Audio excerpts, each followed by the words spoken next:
Ouvrons nos Bibles dans le livre des Actes ce matin et aujourd'hui. Les Actes des Apôtres ou les Actes du Saint-Esprit.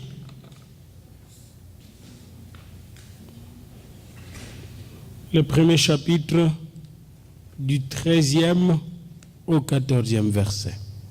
Actes, premier chapitre du 1er ou du 12e au 14e verset. Du 12e au 14e verset. Bien que nous allons méditer sur presque tous les chapitres.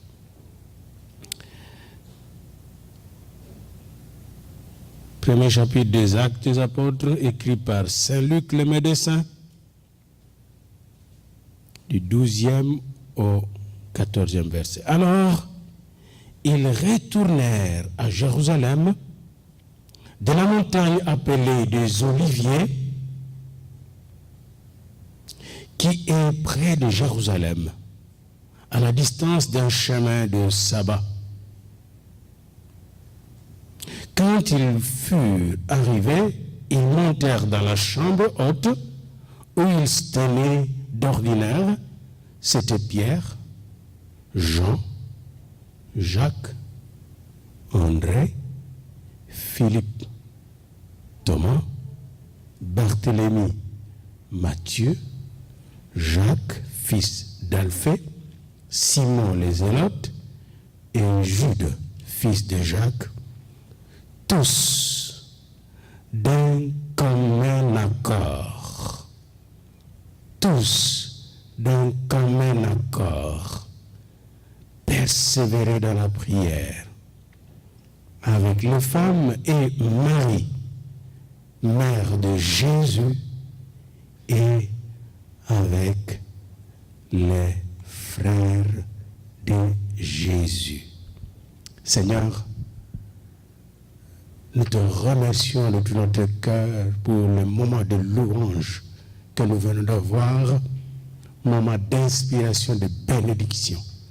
Merci pour le temps d'offrande et de nos dîmes, moment de générosité et de grâce. Maintenant, tu veux nous donner ta parole afin que nous puissions la manger et qu'elle puisse s'enraciner dans nos vies et nos cœurs pour nous donner la vie de Jésus qui donne la vie en abondance. Nous arrêtons toutes les pensées sordides de l'ennemi destinées à nous distraire en ces moments bénis et solennels. Nous les ligotons par l'autorité que le Seigneur nous a donnée et nous les plaçons dans les abîmes au nom de Jésus-Christ. Nous nous soumettons à Dieu, nous résistons au diable et le diable fuit loin de nous. Et nous sommes disposés à t'écouter par le Seigneur, car tes serviteurs et tes servantes t'écoutent au nom de Jésus. Amen. Amen. L'assemblée en prière. Le mot église veut dire assemblée, en hébreu comme en grec. Assemblée, les enfants de Dieu ensemble, autour du Seigneur. Et nous allons voir comment la première assemblée de Dieu, la première église était en prière. Et qu'est-ce qui est arrivé quand elle était ensemble en prière? Dans Acte 1, 12 à 14, il est dit, ils retournèrent à Jérusalem. Ils retournèrent à Jérusalem après avoir vu Jésus monter et après avoir reçu la bénédiction. N'oubliez pas, quand il montait, il le bénissait. Et encore là, j'aimerais faire une parenthèse. Jésus le bénissait continuellement et il continue à nous bénir. Amen. Il le bénissait pour qu'il bénisse les autres. Autrement dit, vous êtes un canal de bénédiction pour votre frère et non de malédiction. Amen. Regardez votre frère, dites-lui, je vous bénis ce matin, aujourd'hui. Bénissez-les. Parce que Jésus continue à vous bénir. Hein? Et c'est pourquoi quand quelqu'un nous maudit, sa malédiction se tourne en bénédiction. Hein?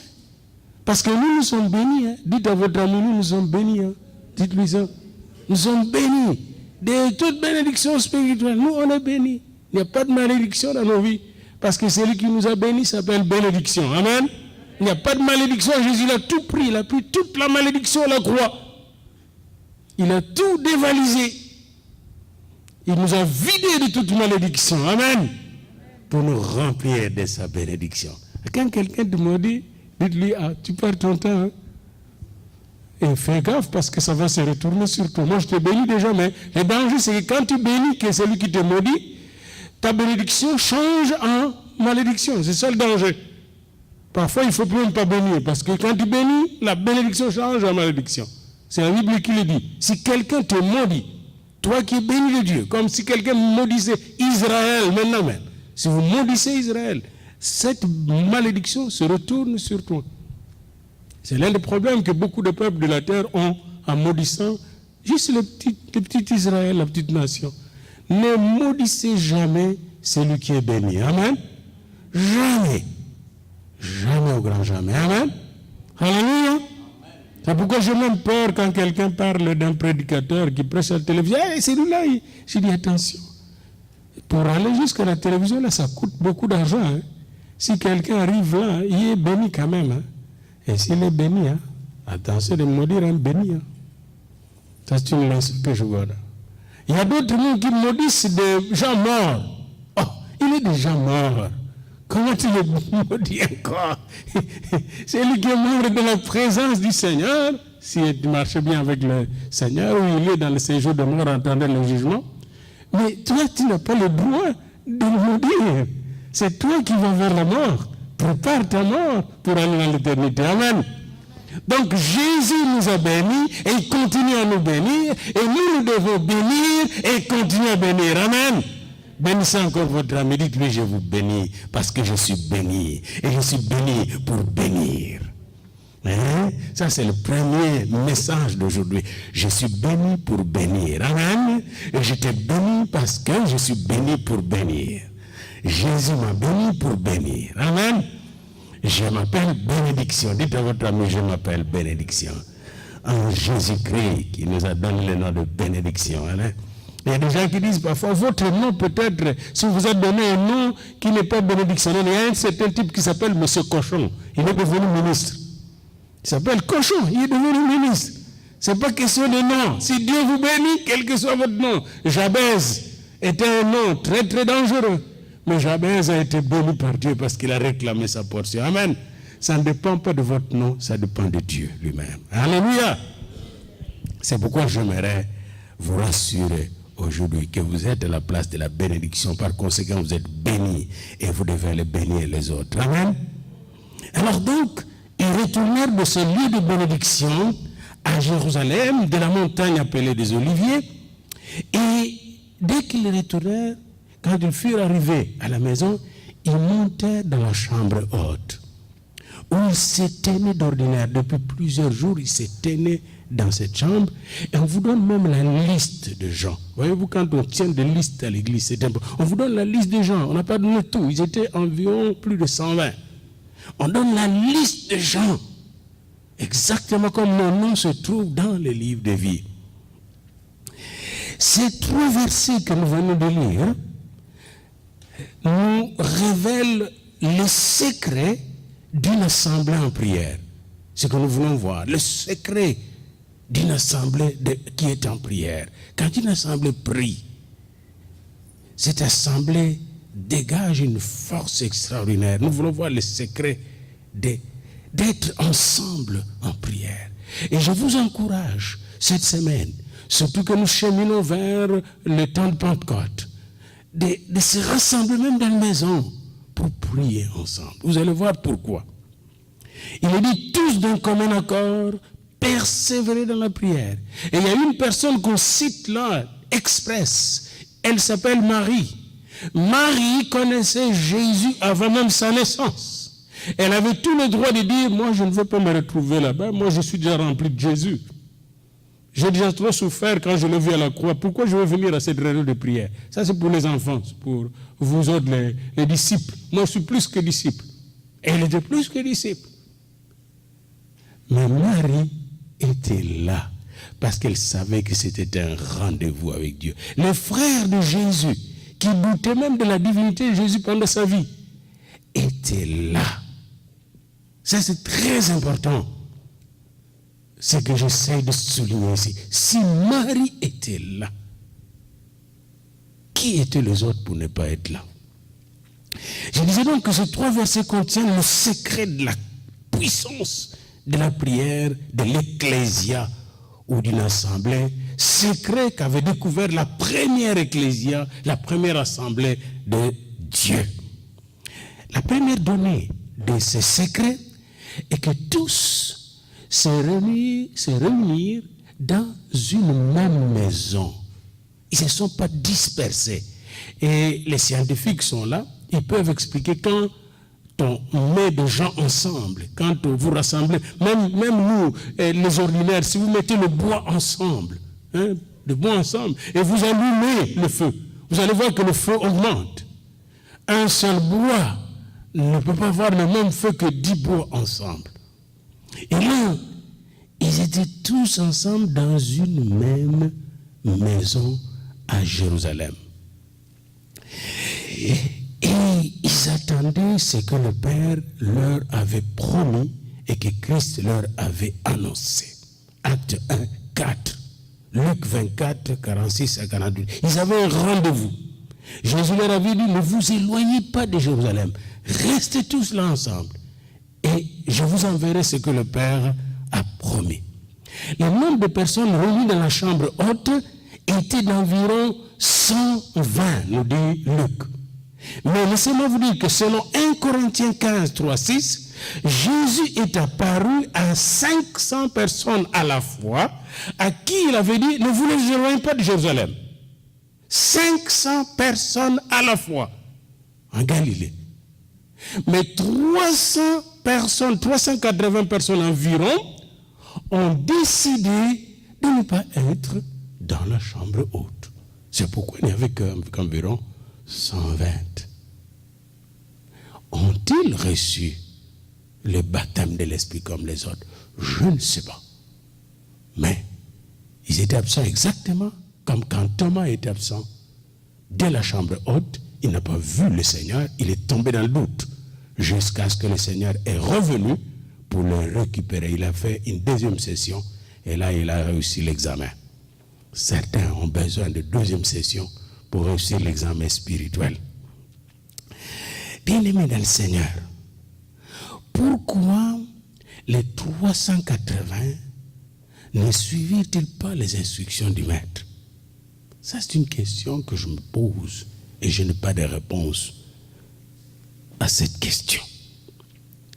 Mais je constate que pour recevoir la puissance d'en haut, le jour de la première Pentecôte chrétienne, parce qu'il y avait la fête de la Pentecôte juive, 50 jours après chaque Pâques, ils continuent jusqu'à présent à célébrer cette fête qu'ils appellent Shavuot, c'est-à-dire pour eux le jour du don de la loi, de la Torah. Les Juifs se réunissent ensemble et beaucoup vont à Jérusalem, comme le jour de la fête des tabernacles et des Pâques. Beaucoup de Juifs jusqu'à présent se rendent encore à Jérusalem pour cette fête qui a été instituée depuis l'époque de Moïse par Dieu. Et ce qui est intéressant, tous les disciples savaient qu'ils devaient rester ensemble. Les 11 d'abord étaient ensemble. Marie savait qu'elle devait rester avec les autres pour recevoir la promesse du Père. Et j'aimerais vous dire que cette promesse est pour vous aussi, comme nous le verrons d'ailleurs dans la suite. Cette même promesse est pour vous. Mais pour recevoir cette promesse, il fallait que les gens demeurassent ensemble. Alors j'aimerais signaler ceci. Quand vous demeurez ensemble, il se passe des choses. Vous allez voir. Vous commencez à vous ajuster les uns avec les autres. C'est là que le Seigneur devait travailler sur leur caractère, leur comportement et les ajuster ensemble pour préparer leur cœur à recevoir le Saint-Esprit. La première chose que je constatais dans la chambre haute, tous étaient parfaitement un. Retenez ça. Tous étaient devenus parfaitement un. Jean et Jacques, le fils de Zébédée, qui étaient orgueilleux, qui voulaient l'un être à la droite du Seigneur et l'autre à la gauche du Seigneur au ciel, sont devenus humbles. Pierre, qui qui avait renié le Seigneur est devenu très engagé dans le Seigneur et aimant ce frère. Thomas, le sceptique, est devenu aussi très humble et priant avec les autres. Tous étaient parfaitement un. Et ils avaient tous une seule pensée: recevoir le baptême du Saint-Esprit. Ça, c'est la deuxième donnée. Non seulement qu'ils étaient dans une maison, pouvaient être dans une maison et ne pas avoir les mêmes pensées. J'étais un jour invité dans une maison, dans une ville. Ici, je ne citerai pas la maison ni la ville. J'ai passé des temps, des nuits merveilleuses là-bas. J'étais reçu bien par une dame là-bas, puis je n'aimerais pas la baisser, cette dame qui est chrétienne. Mais ce que je veux vous dire, que c'est quelque chose de choquant. Cette dame était mariée depuis plusieurs années avec son mari, une bonne blanche, bien engagée dans le Seigneur. Et là, son mari avait décidé qu'il se séparait, qu'il divorçait, mais qu'il resterait dans la même maison jusqu'à la mort. Puis le mari faisait sa vie, et lui, elle faisait sa vie. Mais comme il ne savait pas préparer, moi je pense que ces choses n'existent qu'en Afrique, mais c'est la femme qui préparait pour les deux. Mais ils ne partageaient pas autre chose que le repas. Tu peux voir l'esprit comme un mur. Ils restaient dans la même maison, mais il y avait un mur qui les séparait, qui était comme infranchissable. C'était un mur presque visible, quasi visible. Les gens qui restent dans la même maison, mais sont divorcés totalement. C'était pas comme ça qu'ils devaient rester dans la même maison. Les gens de la tour Babel sont restés dans la même maison, mais pas avec un projet de Dieu, avec un projet humain. Et là encore, ça ne marche pas. Si l'Éternel ne bâtit la maison, ceux qui bâtissent en vain. Là encore, ça ne marche pas. Ici, ils étaient tous parfaitement un, parce qu'ils suivaient la prière de Jésus qui se trouve dans Jean 17, 17 à 23. Ils étaient là, parfaitement un, parce que l'amour de Jésus, l'amour du Père, coulait en eux. Ils n'avaient pas d'autre pensée que aimer Dieu et aimer son prochain. Et vivre dans la lumière et dans la parole de Dieu. Ils n'avaient pas d'autres agendas cachés. Il n'y avait personne qui avait son propre agenda. Parce que souvent, c'est qui divise les gens, qu'elles soient dans les églises ou dans le foyer, chacun a son agenda un peu caché, ces petits calculs cachés. Et ça dérange l'atmosphère de l'unité. Jésus n'avait pas un agenda caché par rapport à l'agenda du Père. Il est venu pour faire la volonté de Dieu. Amen. Et nous n'avons pas d'autre agenda dans une église locale que d'être remplis du Saint-Esprit pour sauver les gens, afin qu'eux aussi soient remplis du Saint-Esprit et que leur nom figure dans le livre de vie et qu'un jour nous soyons tous dans le royaume de Dieu. Amen. Ça, c'est l'agenda de l'église. Ça, c'est la vision de l'église. Ils étaient parfaitement un, bien-aimés, parce qu'ils étaient en accord. Ils étaient tous d'un commun accord.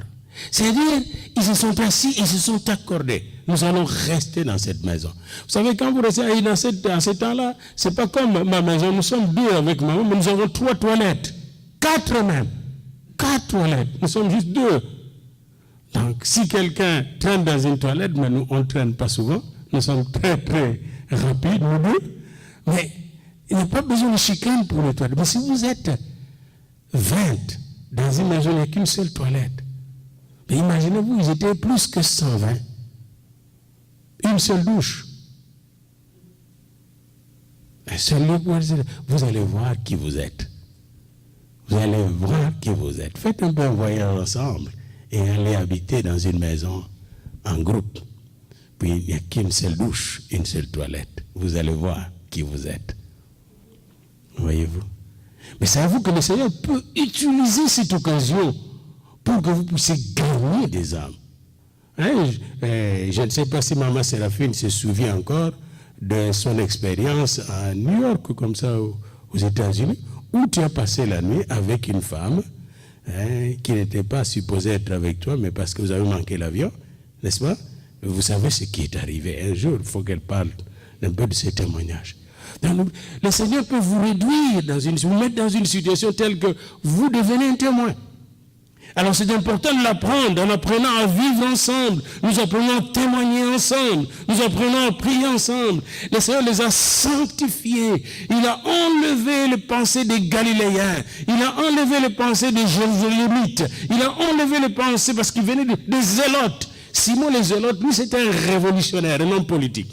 Lui voulait renverser le Romain pour recommencer le royaume de David. Et là, il s'est retrouvé sans agenda politique. Parce qu'ils avaient déjà posé la question à Jésus, est-ce que tu vas rétablir le royaume de Dieu en Israël ces jours-là? Non. Ce n'est pas de cela qu'il s'agit. Mais vous recevrez la puissance de Dieu. Donc tout le monde, même ceux qui avaient un agenda politique, et j'ai souvent remarqué ça parfois dans le renouveau charismatique, on se réunissait, puis on priait, puis pouf, les gens amènent leurs agendas, et là l'esprit quitte. Nous avons besoin de rester dans l'esprit. Amen. Tous ils étaient un. Et Jésus a déjà prié que nous soyons un. C'est un miracle qui vient de Jésus. Si vous voulez être un, allez seulement auprès de Jésus. Vous voyez, quand vous allez auprès de Jésus, vous tous, vous devenez un parce que Jésus va vous donner le don de vous unir dans l'amour du Père. Amen. Et il va crucifier notre petit moi, nos sentiments, nos émotions, pour nous donner ces sentiments et ces émotions qui viennent tout droit du cœur de Dieu. Amen. Le troisième secret que j'ai découvert, le troisième donnée du secret dans la première assemblée chrétienne, c'est qu'il persévérait dans la prière. Parce que vous pouvez être ensemble dans une maison, même unis, puis vous commencez à parler de vos histoires. Et c'est facile de quitter l'agenda de Dieu et de commencer à parler de nos histoires. Hey, la vie coûte cher maintenant. Hey, les maisons, ça coûte cher maintenant. Ah, le voyage, franchement là. Nous au Congo, puis on retourne au Congo, puis là en Haïti, Port-au-Prince. Non, moi je suis de Pétionville. Puis on quitte l'agenda pour lequel on est ensemble. Parfois ça nous arrive dans la prière, de quitter l'agenda. Non, ils étaient ensemble, ils persévéraient dans la prière. Pendant 10 jours, ils devaient persévérer dans la prière. Ça veut dire quoi? Ils faisaient toutes sortes de prières, comme il est dit par Paul dans Ephésiens 6, 18. Faites toutes sortes de prières. Ça veut dire quoi? Il y a 3 formes de prière pour enrichir votre vie de prière. 3 formes de prière que vous pouvez faire, qui se trouvent dans la Bible. La première sorte s'adresse totalement à Dieu et ne concerne que Dieu. C'est ce que j'appelle la prière théocentrique, centrée sur Dieu. C'est la louange, louer. Les anges louent Dieu. Dans le mot louange, il y a anges qui louent, exaltent Dieu, élever Dieu. Il y a les actions de grâce, dire merci à Dieu. Merci pour la respiration. Merci pour la santé qu'il nous donne. Merci au Seigneur pour la parole de Dieu que tu nous donnes. Merci pour le travail qu'il nous donne, etc. Rendez grâce à Dieu en toutes choses. Et la troisième sorte de prière théocentrique, c'est l'adoration. Et Dieu recherche des adorateurs. Voyez-vous déjà, si vous restez dans 3 choses, vous avez déjà fait plus qu'une heure. Si vous commencez à exalter, à remercier Dieu, à compter les bienfaits de Dieu, regardez votre corps, c'est Dieu qui l'a fait. Vous avez combien de neurones, de cellules nerveuses qui fonctionnent maintenant juste pour m'écouter? Il y a un mouvement qui se passe dans votre tête pour saisir ce que je dis. C'est Dieu qui a fait cette merveille. Alléluia! Gloire à Dieu. Vos yeux là, il y a des cellules qui vous permettent de me regarder, de me voir. Si Dieu mettait juste bouger une petite cellule de vos regards là, vous n'allez plus me voir. Dites merci Seigneur parce que nous voyons maintenant. Amen. Alléluia. Il y a beaucoup de sujets de louange. Votre bouche c'est toute une merveille. Quand vous mangez là, il y a des gens maintenant même, quand vous allez à l'hôpital, ils ne peuvent plus manger. À vous rendre grâce à Dieu, à vous rendre grâce à Dieu quand vous mangez.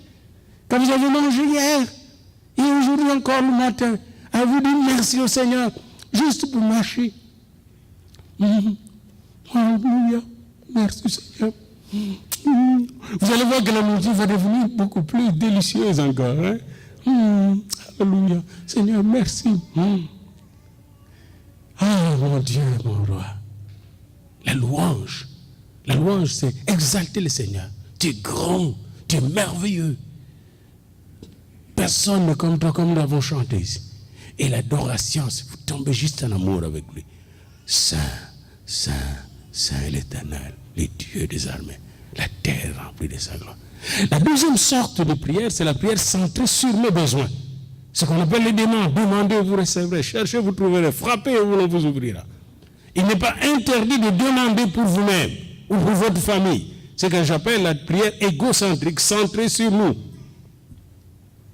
Et il y a plusieurs demandes que vous pouvez faire, des supplications que vous pouvez faire. Et Dieu vous donne l'autorité, le devoir, ou si vous voulez, la possibilité, la permission de lui demander ce que vous voulez. Il est dit dans la parole de Dieu, fais de l'Éternel tes délices et il t'accordera ce que ton cœur désire. Recommande ton sort à l'Éternel, mets en lui ta confiance et il agira. Et la dernière sorte de prière, c'est l'intercession. L'intercession, c'est prier pour d'autres personnes, d'autres nations. Intercéder, c'est mettre entre ces nations, ces personnes et les problèmes qui les attaquent, qui les ennuient, leur détresse, et le présenter devant Dieu. Dans l'intercession, il y a aussi d'autres formes de prière comme le combat. Vous combattez dans la prière. Combattez le bon combat de la prière, en chassant les démons, en liant les mauvais esprits. C'est un autre niveau d'intercession. Il y a aussi dans l'intercession la prière d'autorité, où vous commandez à la maladie de disparaître, etc. C'est tout ça fait partie de l'intercession. Et une grande autorité qui se dégage dans l'intercession. Et beaucoup de gens, parce qu'ils n'intercèdent pas, n'ont jamais développé l'autorité de leur foi. Nous devons apprendre à prier pour les autres. Moi, j'aime passer des nuits entières à intercéder pour des pays. Comme je commençais à prier pour le Congo, puis brusquement, il m'amène dans d'autres pays. Et là, il me fait découvrir même comment prier pour le Canada, comment prier pour les États-Unis, Israël, etc. Nous avons beaucoup de sujets d'intercession pour que Dieu puisse sauver l'humanité. Alors, ils persévéraient dans la prière et dans cette prière, ils avaient plus aussi la prière d'invocation. Ils invoquaient le nom de l'Éternel pour que le Seigneur puisse leur baptiser du Saint-Esprit. Ils invoquaient le nom de Jésus. Ils invoquaient le nom de l'Éternel, le Dieu Tout-Puissant. Ils invoquaient l'Esprit sur eux pendant 10 jours. Faites l'expérience 10 jours en train d'invoquer l'Esprit jusqu'à ce que vous serez baptisés, remplis du Saint-Esprit. Commencez ce soir et vous verrez dans les jours à venir. Amen. Ils sont restés là 10 jours entiers en train d'invoquer le Seigneur. La quatrième donnée du secret de la puissance de la prière de la première église, c'était non seulement le fait qu'ils étaient dans une maison, non seulement qu'ils étaient parfaitement un, non seulement qu'ils persévéraient dans la prière, mais il y avait un ordre apostolique qu'ils devaient suivre. Et je vais vous montrer comment ils ont suivi l'ordre. Ce n'était pas une assemblée désordonnée, une assemblée ordonnée par Dieu. Je vais vous montrer comment. Il y avait 11 apôtres seulement qui sont restés vivants. Le 12e était mort. Vous le connaissez, Judas. Il s'est pendu. Et il ne pouvait pas commencer le travail sans avoir le 12e apôtre. C'est un autre ordre. Je continuerai ce mois à vous parler un peu de l'ordre de Dieu dans l'Église. Je vais vous dégager dans la Bible pourquoi Dieu a établi les diacres, pourquoi il a établi les anciens, presbytéroi, pourquoi il a établi les évêques dans l'Église, épiscopoi, pourquoi il a établi des prophètes dans l'Église, des évangélistes dans l'Église, pourquoi Dieu a établi des docteurs enseignants dans l'Église. Tout ça, ça ne vient pas des hommes. Mais souvent, nous voulons construire l'Église selon notre méthode humaine, selon nos pensées humaines, selon nos doctrines. Mais Dieu a un plan pour cette Église. Il dit, mes pensées ne sont pas vos pensées, mes voix ne sont pas vos voix. Alors revenons ici, il devait y avoir 12 apôtres. Mais pourquoi 12 apôtres? J'ai sélectionné quelques versets pour vous expliquer. D'abord, Jésus avait choisi 12 apôtres et non 11. Il avait choisi 12. Et vous pouvez le voir dans Luc 9, 6 à 12. Et dans Matthieu 10, 1 à 4, c'est à ces 12-là qu'il a donné le pouvoir de guérir les malades, de chasser les démons. Et je vous dis que puisqu'ils avaient reçu ce pouvoir de guérir les malades, de chasser les démons, ils avaient en même temps reçu le pouvoir de transférer ce pouvoir. Est-ce que vous me suivez? C'est important. Quand Dieu vous donne le pouvoir de guérir les malades, de chasser les démons, il vous donne le pouvoir de transférer ce pouvoir parce que vous n'allez pas rester longtemps sur la terre. Vous devez transférer cela à d'autres personnes. Matthieu 10, 1 à 4. Et Luc 9, 6 à 12, Jésus pria pendant toute une nuit pour que, avant de choisir les 12. Mais quand il a choisi les 12, Jésus était content, il leur a chargé de sa mission. Ce sont eux qui devaient connaître la mission. Notre Église, l'Église de Dieu, est basée sur les 12 apôtres. Selon 1 Corinthiens 12 à 28, Dieu a établi dans l'Église, premièrement, les 12 apôtres. Premièrement. Mais pourquoi les 12 apôtres, bien aimés? C'est quand vous allez dans le ciel, la Nouvelle Jérusalem, que vous allez découvrir pourquoi les 12. Dans Apocalypse 21, 12 à 14, la grande muraille de la Nouvelle Jérusalem a 12 portes. Et sur ces 12 portes, dans ces 12 portes, il y a 12 anges qui ont l'autorité sur chaque porte. Et sur ces 12 se trouve aussi le nom de 12 tribus d'Israël. Il y a 12 tribus d'Israël. Mais que veut dire 12? 12 ici est le chiffre du gouvernement du royaume, du gouvernement de la justice de Dieu, du gouvernement de la paix de Dieu, du gouvernement de l'amour de Dieu, du gouvernement du royaume où il n'y a pas de maladie, ni de larmes, ni quoi que ce soit. C'est le chiffre de l'autorité et du gouvernement de Dieu. Dans la muraille de la ville, la nouvelle Jérusalem qui viendra du ciel, qui a 12 fondements, et bien sur ces 12 fondements, il y a les 12 noms de 12 apôtres. Parce que ces 12 apôtres vont gouverner avec le Seigneur. Non seulement les 12 tribus d'Israël, mais toutes les tribus du monde. N'oubliez pas, quand vous allez aussi dans l'Apocalypse 12, 2, la femme qui symbolise Israël a 12 étoiles sur sa couronne. Et encore là, les 12 tribus montrent l'autorité de Dieu. Sur la terre, Dieu a déposé son autorité sur Israël. Ce petit peuple qu'on retrouve même en Russie actuelle, même en Iran, alors que l'Iran déteste les Juifs. Mais l'Iran a des Juifs qui amènent la bénédiction en Iran, qui sont les Juifs iraniens. On les hait, mais on ne peut pas se passer d'eux. Parce que l'autorité, le gouvernement de Dieu est sur eux. Parce que tout l'argent du monde est contrôlé par ces petits groupes qu'on appelle les Juifs. La science, qu'elle soit en sociologie, quand vous voyez le communisme et tout ça, Karl Marx. En psychiatrie, en psychologie, Freud, Sigmund Freud. En physique, Einstein. Et vous allez voir toujours les Juifs qui sont là derrière. Pourquoi? Parce que Dieu a donné les 12 pouvoirs de 12 portes de Dieu sur ces 12 tribus d'Israël. Amen. Alors, les apôtres, et je crois que Pierre savait qu'il ne pouvait pas commencer le travail du royaume sans avoir les 12 fondements du royaume. Et c'est pourquoi il a dit à ses frères, frères, il s'est levé au milieu des frères, tous devenus frères de Jésus. Frères, je vous rappelle, les sorts réservés à Judas, c'est ce que dit l'Écriture. Il leur a cité le psaume 109, verset 8. Voilà, sa place devait rester vide et quelqu'un d'autre devait prendre sa place. Maintenant, je vous précise comment procéder. Vous allez choisir son remplaçant, pas n'importe comment.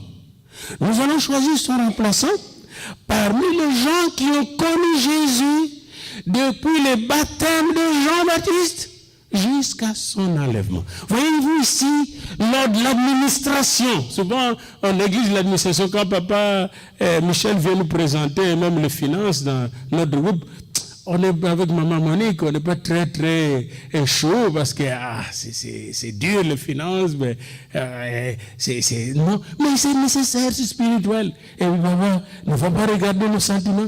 Michel va nous expliquer les choses. Non, regardez voilà la banque, ce que nous avons, voyez ce qu'on doit, puis nous explique, puis là nous restons comme de bons élèves. À la fin, je vois parfois nous constatons comment nous devons prier pour vous. Et c'est comme ça que je découvre comment prier pour vos finances. Et finalement, ça devient intéressant. La même chose, le fait de faire l'élection, de choisir les remplaçants de Judas, a dégagé la puissance de la prière parmi ces gens-là. C'est très important. Ce n'était pas un jeu administratif inutile. Et les critères, les gens ont découvert les critères. Pour être apôtre, il faut avoir vu Jésus depuis son baptême jusqu'à sa montée au ciel. Donc aujourd'hui, il y a des apôtres, mais ce sont des avortements des apôtres. Hein? Les vrais apôtres, ce sont ceux qui ont vu Jésus. Les autres ne peuvent être que des avortons, comme Paul dit même, je suis un avorton. Il peut y avoir des avortons, il n'y a pas de problème. Mais les vrais sont les 12. Et alors là, avant de choisir, ils ont tous prié. Autrement dit, la première église nous apprend quelque chose. Si vous voulez que le Saint-Esprit tombe sur vous et dirige votre décision, ne faites rien sans avoir prié. Important. Et prière. Et après avoir prié, ils ont tiré au sort. Et là, si vous regardez bien, avant le vote, on a présenté 2 candidats. Et c'est dit ici, il y avait la publicité aussi là, il y avait comme une campagne d'élection. Verset 23, ils en présentèrent 2. Joseph appelé Barsabas. Et Barsabas signifie fils de sabbat. C'est-à-dire celui qui respecte le sabbat, qui est un bon juif. Et puis l'autre surnom de Joseph, c'était Justus. Et Justus, c'est quelqu'un qui marchait dans la justesse de Dieu, qui est juste. Là, c'était Joseph. Puis l'autre, c'était Matthias. Et Matthias, son nom signifie don de Dieu. Alors, don de Dieu contre justice et fils de sabbat. C'était comme ça, je vois leurs pancartes, comme maintenant nous avons des élections de pancartes partout. Et là, il y avait comme des sortes de pancartes. Hé, Barsabas, Joseph, oh, votez Joseph, qui sont pour Joseph et qui sont pour Matthias. Et là, on a tiré au sort, on a lancé les sorts, et les sorts tomba sur le don de Dieu, Matthias. Amen. Après cette élection, ils revinrent à la prière. Même ceux qui étaient frustrés parce que le sort n'est pas tombé, c'est vrai, parce qu'il y avait, c'était quand même des hommes. Il y avait quand même quelques frustrations. Pensez pas que tout était comme sur des roulettes. Non, là il y a l'homme, il y a l'hommerie. Mais Dieu avait guéri ces frustrations. Et ils sont venus tous ensemble à la prière. Amen. C'est le travail de Dieu quand nous... Oui, prends tout, Seigneur. Prends mon cœur et prends mon âme. Règne sur mon cœur. Bien-aimés, ils sont venus tous à la prière et pendant qu'ils priaient, tous d'un commun accord, Dieu réalisa sa promesse le jour de la Pentecôte. Amen. Dieu réalisait sa promesse le jour de la Pentecôte. Bien-aimés, à ce grand jour de la Pentecôte, il y avait des Juifs de toutes les nationalités du monde à Jérusalem. Ils étaient tous venus pour célébrer la fête de la Pentecôte, le don de la Torah. Et parmi ces Juifs, il y avait 120 environ dans une maison négligée, oubliée, qui était en prière, attendant une nouvelle Pentecôte. Amen. Les autres étaient dans la Pentecôte traditionnelle. Eux attendaient une nouvelle Pentecôte. Dites à votre ami à côté, est-ce que vous attendez une nouvelle Pentecôte? On n'est pas là pour célébrer toujours la Pentecôte traditionnelle. Ils attendaient une nouvelle Pentecôte. Bien-aimés, nous attendons une nouvelle Pentecôte. Et ils attendaient. Ils n'attendaient pas la Torah qui va descendre parce qu'ils ont vu Jésus qui est la Torah même. Ils ont vu Jésus qui est la parole vivante, incarnée de Dieu. Et Jésus leur a dit, je vous enverrai la puissance du Saint-Esprit quand mon Père va me glorifier à sa droite. Ils étaient là attendant. Et dans la Bible, il dit tout à coup, soudainement, chapitre 2, verset 1, ils étaient tous ensemble dans le même lieu, dans un même lieu, la même maison, pendant 10 jours. Savez-vous que c'est des gens très occupés? Souvent les gens se représentent ces gens-là comme les plus primitifs, qui n'ont pas besoin de travailler. Non, c'était des gens très occupés. Ces gens-là, ils avaient toutes les raisons de ne pas être dans cette salle et d'aller s'occuper de leurs affaires. Mais ils se sont dit non. Dieu a dit, Jésus a dit, nous allons rester ensemble. Et bien, tout à coup, verset 2, chapitre 2, il vint du ciel un bruit comme celui d'un vent impétueux. Du ciel est venu un bruit, le bruit est venu du trône de Dieu. Le vent, le souffle de Dieu est descendu du ciel. Le souffle qui donne le pouvoir et la vie et la puissance. Le souffle que Satan ne peut arrêter, qu'aucun démon ne peut arrêter. Amen. Le souffle qui donne la bénédiction et la bénédiction en abondance. Amen. Et le souffle qui nous donne de transférer la bénédiction aussi. Le souffle, la puissance de Dieu est venue de façon physique, tangible. Et non, moi j'aime cette description tangible qu'on donne ici. Toute la maison était remplie. La maison était remplie de ce souffle, de ce vent, de cette atmosphère. Le ciel est entré entièrement dans cette petite maison. Tout le ciel était comprimé dans cette maison. Oh, alléluia. Savez-vous que le ciel peut descendre totalement dans votre cœur, dans votre vie? Quand vous dites que ton règne vienne. Les ciels étaient dans cette maison. Ces gens-là étaient totalement transformés. Ils étaient dans la présence du Père, du Fils et du Saint-Esprit. Les anges étaient là. Les chérubins, les séraphins étaient là.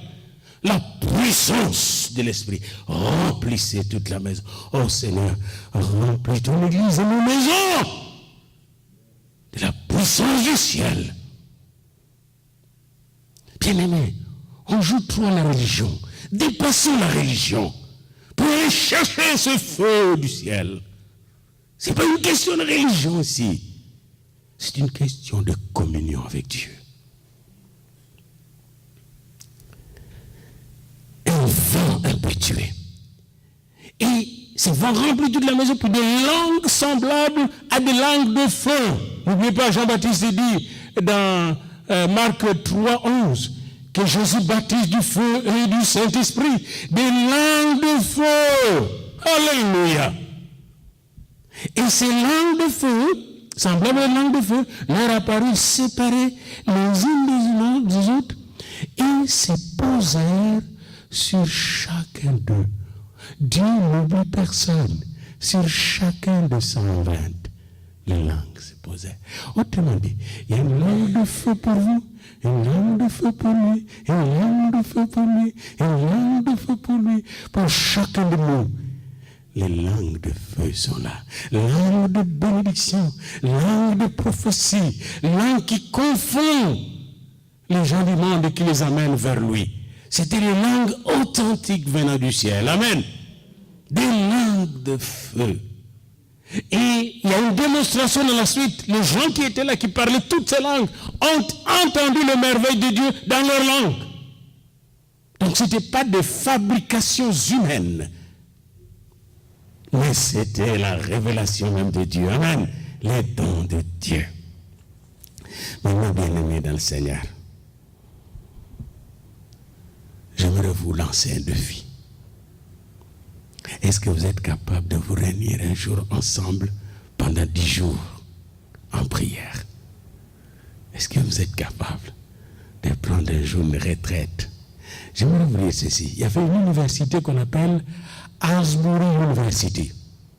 Et si vous avez un peu d'argent pour envoyer vos jeunes gens à cette université à Kentucky, je vous recommanderais d'envoyer vos enfants là-bas. C'est une des grandes et bonnes universités au monde qu'on a, chrétienne aussi.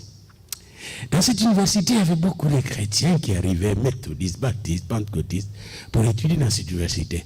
Arrivé dans les années 70, on avait constaté, comme on constate maintenant dans beaucoup d'universités chrétiennes aux États-Unis, on a constaté que les enfants étaient devenus comme les enfants, et les baby boomers, hein, comme les autres enfants, les jeunes gens, des autres universités qui n'avaient aucune différence. Puis là, l'aumônier de l'université a appelé à la prière. On devait prendre un temps de retraite, de prière. On va prier comme on fait automatiquement, mais prendre parfois des nuits de prière ensemble. Puis ils ont commencé juste à prier. Et la prière était, viens, Saint-Esprit, nous avons besoin d'une nouvelle Pentecôte dans notre université. Bien-aimés, ils ont prié, je ne sais pas pendant combien de temps. J'étais dans cette université-là, j'étais allé visiter le lieu où a commencé ce réveil. Et puis un jour, alors que l'aumônier prêchait, avant d'arrêter son sermon, le gars le plus dangereux de l'université, qui contrôlait beaucoup de filles de l'université, qui mettait des deux autres dans l'université, il se lève, il vient tout droit, il tombe à genoux, il confesse ses péchés en public. Et dès qu'il a terminé à confesser, ses filles ont commencé à confesser. Ses copains qui ont tenté avec lui dans la drogue ont commencé à confesser. Les professeurs ont commencé à pleurer. Et ça fait un mois de réveil. Le Saint-Esprit, jusqu'à présent, cette université a encore grandi. Il y a des sections, des facultés qui ont été montées à cause de ce réveil de Dieu. Amen. J'étais dans cette université, j'étais allé voir un de mes missionnaires, là-bas une de mes missionnaires, et qui m'a amené à ce lieu de Asbury University, à Kentucky, à Saint-Louis, je pense, à Kentucky. Et là, j'ai vu comment le Seigneur agit. Mais ces gens-là s'étaient réunis ensemble de jours et de jours, de nuits entières. Est-ce que vous êtes capable de prendre une nuit de prière ensemble pendant cette période de la Pentecôte? Parce que le 8 mai, c'est le jour de la Pentecôte. Est-ce que vous êtes capable de vous réunir ensemble, même dans vos maisons, de vous appeler ensemble, de vous réunir autour de l'Esprit Saint, tous d'un commun accord? Parce que, bien aimé, la promesse du Saint-Esprit, quand vous venez avec moi dans Acte 2, il est dit que la promesse, verset 39, Acte 2, verset 39, car la promesse est pour vous, pour vos enfants et pour tous ceux qui sont loin, en aussi grand nombre que le Seigneur Dieu, notre Dieu, les appellera. Savez-vous que nos enfants peuvent être remplis du Saint-Esprit? Nos petits-enfants? Savez-vous ça? Samuel était rempli du Saint-Esprit, il était un petit enfant. Nos enfants ont besoin d'être remplis du Saint-Esprit. J'étais très content de découvrir des dessins animés sur le baptême du Saint-Esprit destinés aux enfants dans le YouTube et Dailymotion. Vous pouvez, les enfants peuvent comprendre ce qui s'est passé dans la chambre haute, parce qu'ils comprennent des choses beaucoup plus sophistiquées que ça.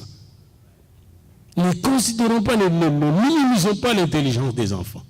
Bien-aimés dans le Seigneur, cette promesse est pour vous, pour vos enfants et pour tous ceux qui sont au loin. Et la Bible dit, en aussi grand nombre que le Seigneur, notre Dieu, les appellera. La promesse du Saint-Esprit, du don du Saint-Esprit. Mais qu'est-ce qu'il faut faire pour le recevoir? C'est très simple. Verset 38 nous donne, 38 nous donne la réponse. Répentez-vous et que chacun de vous soit baptisé au nom de Jésus-Christ pour le pardon de vos péchés et vous recevrez les dons du Seigneur. Si quelqu'un vous demande comment le recevoir, venez au verset 38. Dites-lui, répentez-vous. Répentez-vous, c'est la métanoïa. Changez de vie. Laissez le péché loin de vous.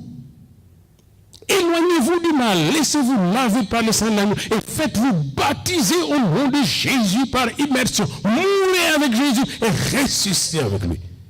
Et vous recevrez les dons du Saint-Esprit. Bien-aimés, si nous nous réunissons ensemble d'un commun accord, et si nous nous soumettons à Dieu et nous résistons au diable, le diable va fuir tellement loin de nous que nous serons revêtus du Saint-Esprit. Amen. Alléluia. Gloire à Dieu. Pour terminer, dans une ville, je pense que ça doit être Chicago. Chicago, c'est une ville, hein, Patrick? Ouais. Chicago. Dans cette ville, il y avait des pasteurs de toutes les dénominations. Et un jour, et je termine par là ma méditation, ils se décidèrent de se réunir ensemble en prière et partager la Sainte Seine ensemble. Puis quand ils étaient ensemble, un pasteur leur a dit, nous devons, avant de prendre la Sainte Seine, on doit parler de racisme, parce qu'il y a beaucoup de racisme parmi nous. Les pasteurs blancs ont dit non, on ne parle pas de ces choses. Vous venez avec votre agenda, arrêtez ça. On vient pour la Sainte Seine, puis fellowshipper ensemble. C'est pour la communion fraternelle. Et là, quand la Sainte Seine était là, un pasteur asiatique, chinois, se lève et dit, je veux prier.